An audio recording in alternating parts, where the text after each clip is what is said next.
امام ابو یوسف رحمہ اللہ امام صاحب کے شاگرد ہیں.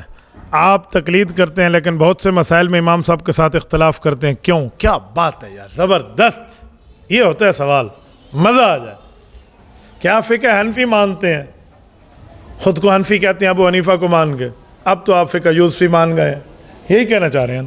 اب تو فقہ ظفری مان گئے ہیں, امام ظفر. اب تو فقہ حسنی مان گئے ہیں, حسن بن زیاد لؤلؤی. اور اب فقہ محمدی مان گئے ہیں, محمد بن حسن شیبانی. یہی اعتراض ہوتے ہیں ہم پر.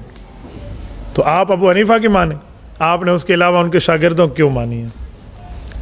اس کا جواب 8 سال پڑھنے والوں کے پاس نہیں ہے, کیونکہ انہوں نے اس کو پڑھا ہی نہیں ہے. جب آپ 9ویں سال میں تخصص و الافتاء کریں گے, آپ شامیہ میں آئیں گے, تو مقدمہ شامیہ میں اس کا جواب موجود ہے. امام ابن عابدین شامی رحمہ اللہ نے اس کا جواب قاضی ابو یوسف سے نقل کر کے دیا ہے رحمہ اللہ. وہ فرماتے ہیں ما قلت قولا فیہ خالفت ابا حنیفہ الا قد کان قالہ. یہ امام ابو یوسف کا قول ہے. وہ فرماتے ہیں کہ ہم امام حنیفہ سے اختلاف کیوں کرتے ہیں؟ ہمارے بھی تو وہ بڑے ہیں, تو ہمیں صاحبین والا مسئلہ, شیخین والا مسئلہ, یہ طرفین والی یہ جو باتیں ہم چلاتے ہیں فقہ کے کلاسز میں, تو وہ جواب دے رہے ہیں. فرمایا ایک مسئلے پر جو ہماری رائے ہے, جو امام صاحب کے بظاہر مخالف ہے, وہ مخالف نہیں ہے, وہ ایک ہے. کہتے ایک کیسے ہے؟ سنیں. امام صاحب رحمۃ اللہ علیہ کی فقہ شورائی ہے. امام صاحب مسئلے کا حل بتاتے تھے کہ یہ جو حل ہے نا اس کے 5 حل ہو سکتے ہیں. یہ بھی ہو سکتا ہے, یہ بھی ہو سکتا ہے, یہ بھی ہو سکتا ہے, یہ جواب ہے, یہ جواب ہے. ان میں کسی ایک جواب کو امام صاحب ترجیح دیں تو امام حنیفہ کا قول, وہ صاحبین ترجیح دیتے ہیں تو وہ ان کا قول. اصل میں وہ بھی امام حنیفہ کا قول ہے. میں مثال دے رہا ہوں. کوئی مجھ سے پوچھے مولانا ملتان جانا ہے کیسے جائیں؟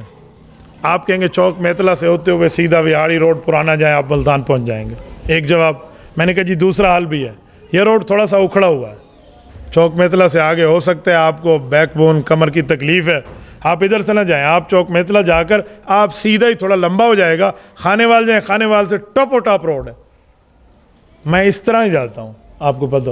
کوئی آپ کو کہے گا اتنا لمبا سفر, جی ہاں اپنی جان کے لمبا سفر کر لیں, تکلیف نہیں ہوگی, کوئی پرابلم نہیں ہے. آپ یہاں سے خانے وال جائیں, ٹاپ و ٹاپ روڈ ہے, خانے وال سے آپ وہاں چلے جائیے, نو ایشو.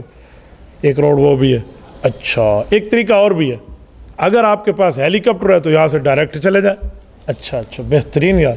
میٹرو یہاں اگر چل رہی ہوتی تو میٹرو چلے جائیں, نہیں تو آپ کسی سے موٹر سائیکل لے کر بھی گلیوں سے جا سکتے ہیں, کئی طریقے ہیں. تو آپ کسی حساب سے جائیں. تو آپ نے میرے مشورے پہ عمل کیا, چاہے آپ ادھر سے جائیں, ادھر سے جائیں, ادھر سے جائیں, ادھر سے جائیں. امام صاحب رحمۃ اللہ علیہ ایسے ہی مسئلے کا حل بتاتے کہ اس سوال کا یہ حل بھی ہو سکتا ہے, یہ بھی ہے, یہ بھی ہے, یہ بھی ہے, لیکن ادھر سے پیٹرول کم لگے گا, جان کو تکلیف زیادہ ہوگی, ادھر سے پیٹرول زیادہ لگے گا, جسم کو تکلیف کم ہوگی. وجوہات بتاتے.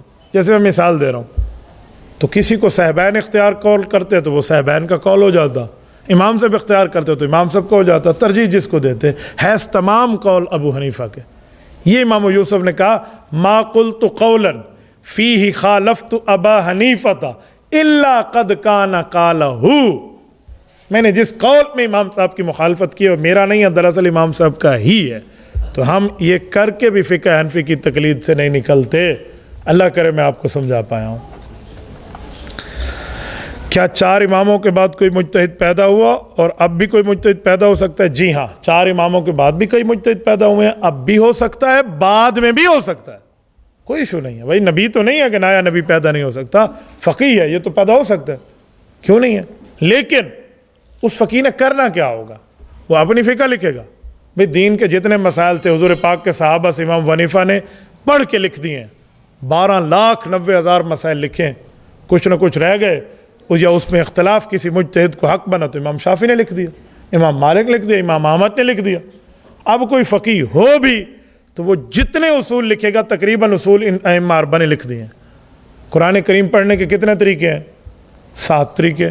اب کوئی قاری اور نکلے اور وہ کہ میں 8واں طریقہ ایجاد کیتے ہیں, کر لے گا؟ نہیں کرے گا, وہ قرآن میں 7 ہی ہے. تو اس طرح فقہ حنفی پہ حدیث رسول پہ عمل کرنے کے 4 طریقے, حنفی شافعی مالکی حنبلی. 5واں بن بھی جائے تو کہاں سے لائے گا؟